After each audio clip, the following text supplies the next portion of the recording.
দাবাই, কি হয়েছে তোর? কি করছিস এসব? এগুলো কেন এখানে আছে এখন? এগুলো কি ইচ্ছে করে থাকবে না? আর এই ঘরে আবার আগের মতো তালা বন্ধ থাকবে? এই ঘরে তালা ঝুললে তোর এই অস্থিরতা কমবে তো?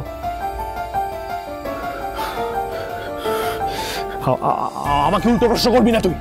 তুই বল, তুই তোর বৌদিকে তো খুব ভরসা করতিস, লুকিয়ে লুকিয়ে সাহায্য করতিস। পারলো তোর বৌদি? পারলো নিজেকে নির্দোষ প্রমাণ করতে? পারলো? আজ না হয় পারলো না, কিন্তু খড়ির প্রতি আমার বিশ্বাস আছে। আজ না হয় কাল খড়ি সবটা সবার সামনে ঠিক প্রমাণ করবে। বুঝতে পারছি না তুই ওই মেয়েটাকে কি করে তোর সাপোর্ট করছিস, যে কথায় কথায় উল্টো পাল্টা জবাব দেয়, কথায় কথায় ঝগড়া করে, যে তার মিডল ক্লাস ফ্যামিলি থেকে পাওয়ার শিক্ষা থেকে মিথ্যে অহংকার আর জেদ থেকে আমাদের পরিবারকে ছোট করে, আমাদের পরিবারের মর্যাদার মান রাখে না। তুই তাকে সাপোর্ট করার কারণটা কি? কারণ তো তোর সামনে আছে দাভাই, চাইলেই দেখতে পাবি। যেদিন আমাদের গাড়ির সঙ্গে খড়ির প্রথম ধাক্কা লেগেছিল, সেদিন কিন্তু ওই তল্লাটের সব মানুষ খড়িকেই সাপোর্ট করেছিল। এখান থেকে যেতে গেলে আপনাকে খড়ির পায়ে ধরে ক্ষমা চাইতে হবে। ঠিক কথা বলেছেন। এতগুলো মানুষ নিঃস্বার্থভাবে যার হয়ে কথা বলতে পারে, যার গুণগান করতে পারে, যার পাশে দাঁড়াতে পারে, সেই মানুষটার মধ্যে এমন তো কিছু আছে যেটা অনন্য। নিশ্চয়ই তার এই গুড কোয়ালিটি দেখে প্রত্যেকে তাকে সৎ বলে স্বীকার করেছে। প্রশ্নটা উনি সৎ বা অসৎ বলে নয়, আর উনি সৎ কিনা আমি জানতে চাইও না। আমি শুধু এটা জানি ওনার জন্য আমার পরিবারে অসম্মান হচ্ছে। রাহুলের এনগেজমেন্ট ভেঙে গেল, আর উনি তেজ দেখিয়ে চলে গেলেন। মুখে শুধু ওনার বড় বড় কথা, কাজে কিছু নেই। আমি জানতাম উনি নিজেকে নির্দোষ প্রমাণ করতে পারবেন না। আর ওনার অ্যাটিটিউড, দাদু, ঠাম্মি, ছোট পিমনি, কাকিমণি সবাই বারণ করলো ওনাকে যেতে। তাও কারোর কথা না শুনে উনি চলে গেলেন। That audacity man. এতে তোরা তো রাগ হচ্ছে কেন দা ভাই? এতদিন তো তুই এটাই চেয়ে এসেছিলি যাতে খড়ি বাড়ি থেকে চলে যাক। রাহুল যে নির্দোষ সেটাই প্রমাণ হতে দেখতে চেয়েছিলিস তুই এতদিন। তোর ভাইয়ের প্রতি তোর এই বিশ্বাসের জয় হতে দেখতে চেয়েছিলিস। তাহলে উনি এই বাড়ি থেকে চলে গেল, সেটা তুই একটু রিঅ্যাক্ট কেন করছিস? নিজেকে প্রশ্ন করে দেখ একবার।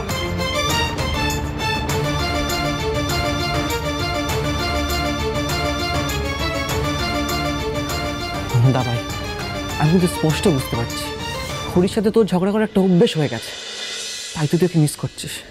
ওনার এইভাবে চলে যাওয়াটা তুই মেনে নিতে পারছিস না, তাই না?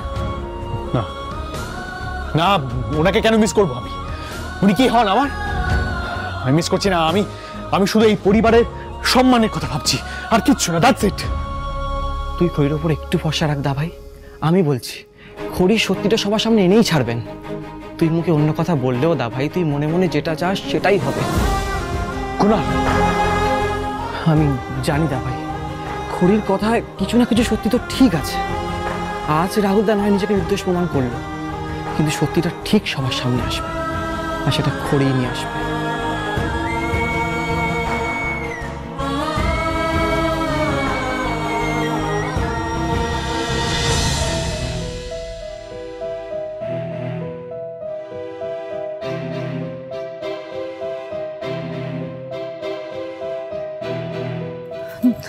দিদির হাত থেকে এতটা রক্ত বেরিয়ে গেছে, ওকে হাসপাতালে নিয়ে যেতে হবে কিনা কে জানে।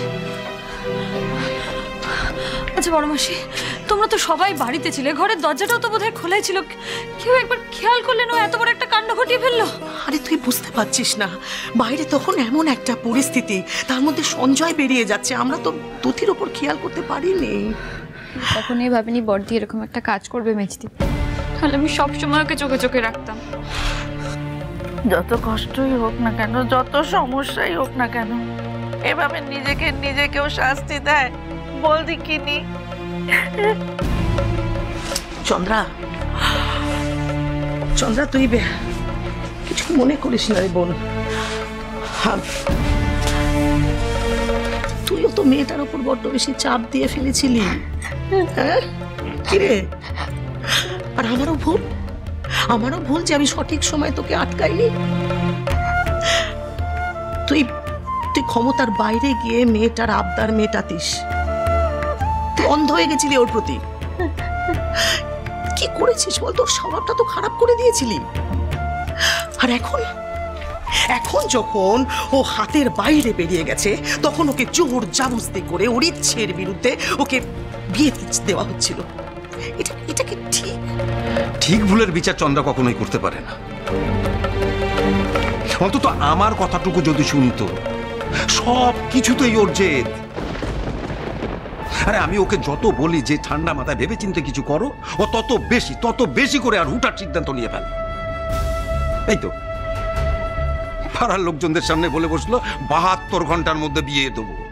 আর যেই সঞ্জয় বিয়ে করব বলে চলে এলো, ব্যাস বিয়ের আয়োজন শুরু। আরে বাবা, এটা একটা বিয়ে বাজারে গিয়ে সবজি কেনা নয়, সারা জীবনের ব্যাপার। এখন মেয়েটার জীবনটা থাকে কিনা দেখো। বাবা, এই কথাগুলো এখন কেন বলছো তুমি? মা যা করেছে সেটা তো দিদির ভালোর জন্য করেছে, বলো। না না না না করি না, ঠিক বলেছে তোর বড় মাসি, তোর বাবা একদম ঠিক কথা বলেছে। আমারও দোষ আছে, আমি দায় এড়াতে পারি না, কিন্তু আমি কি করব? তোর বাবাকে, বনিকে বাঁচানোর জন্য এছাড়া আমার হাতে আর কোনো উপায় ছিল না। ও খড়ি বাবা, তুমি তো দেখেছিলে তো পাড়ার লোকেরা দুতির উপর কতটা খেপে উঠেছিল, আমাদের কত কথা শোনাচ্ছিল। এই সব দিক সামলাতে গিয়ে আমি কি করবো ভেবে উঠতে পারিনি রে। মা, তুমি সবটা সামলানোর কেন চেষ্টা করলে একা একা, বলো তো? আমাকে একবার একটা খবর দিতে পারলে না? আমি এতটা পর হয়ে গেলাম তোমাদের কাছে। তুই কথা বলিস না মা, তুই কেন বড় হয়ে যাবি? তুই কেন?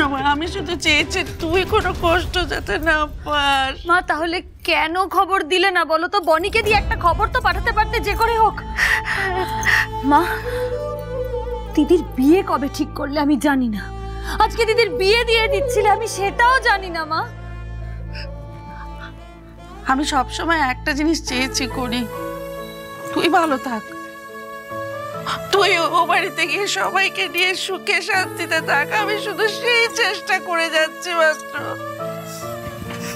চেষ্টাটা তো সফল হলো না মা, সেই তো চলেই এলাম। আর মা,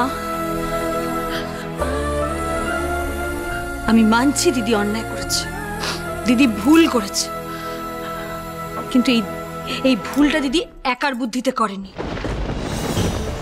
এর পেছনে আরো একজন আছে, যে দিদিকে ভালোবাসার কথা বলে ঠকিয়েছে। হ্যাঁ মা। কি বলছিস তুই? হ্যাঁ বাবা, যা বলছি প্রমাণ সহ বলছি। সে লোকটার ব্যবস্থা করতেই আমরা গিয়েছিলাম মা, সেই জন্যই তোমাকে বলেছিলাম আমি বড়দিকে নিয়ে একটা ইম্পর্টেন্ট কাজে এসেছি, যতক্ষণ না আমরা ফিরছি তুমি এখানকার সবটা সামনে রাখো। আসলে আমরা ভেবেছিলাম আজকে এই সবটা মিটে যাবে, কিন্তু ওই বড় লোকের অসভ্য ছেলেটার জন্য সবটা ভেস্তে গেল। বড় লোকের ছেলে মানে? কার কথা বলছিস? তার মানে তোরা দুজনে একসাথে ছিলি? কোথায় ছিলি তোরা? কি করছিলি তোরা সেখানে? কি করছিলি বল আমায়। এই খড়ি, ওটা তোর ব্যাগ তো, তুই ব্যাগ নিয়ে এসছিস কেন? ও বাড়িতে সব ঠিক আছে তো? বাবা,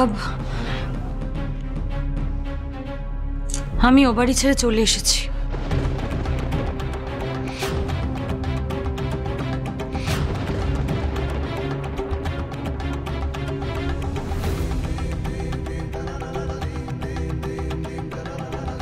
চলে এসেছিস মানে? খড়ি, তোর বাবা এতবার করে বলা সত্ত্বেও তুই ও বাড়ি ছেড়ে চলে এলি? হ্যাঁ মা,